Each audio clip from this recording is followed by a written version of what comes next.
I don't tend to write for my own self as an artist, thinking, oh, I'm going to do an album. I tend to write for other artists.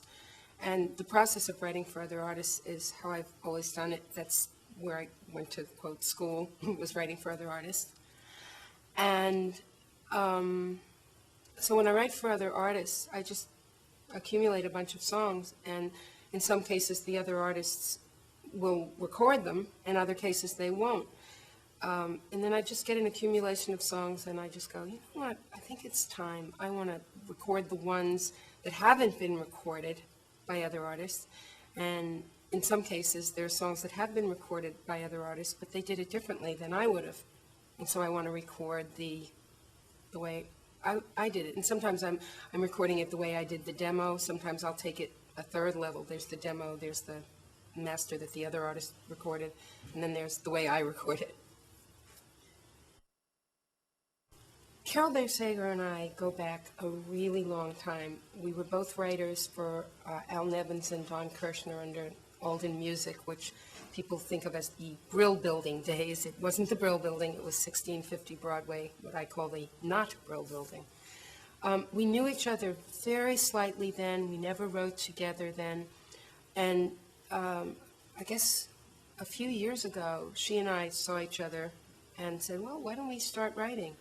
And as we began to write, we had some songs together that were in movies. We had a song called My One True Friend that was written with David Foster, I think. That one was written with David. That was from a movie called One True Thing. We had the song from You've Got Mail, Anyone at All. You could have been anyone at all. And Carole kept saying, you know what, you should really make an album. And I wasn't ready. I totally wasn't ready.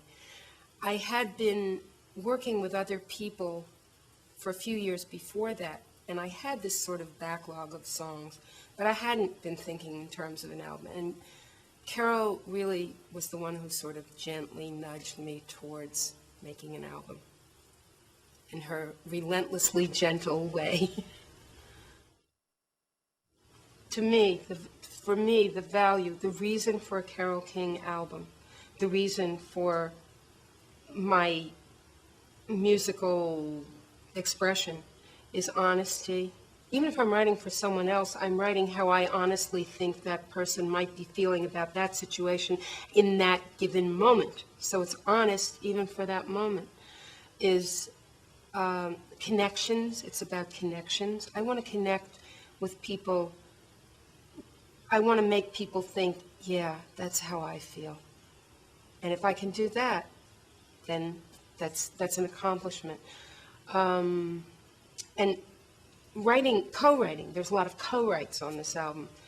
The joy in that, for me, is people who share that exact value, who want to write a song that's honest for whatever artist we're writing for,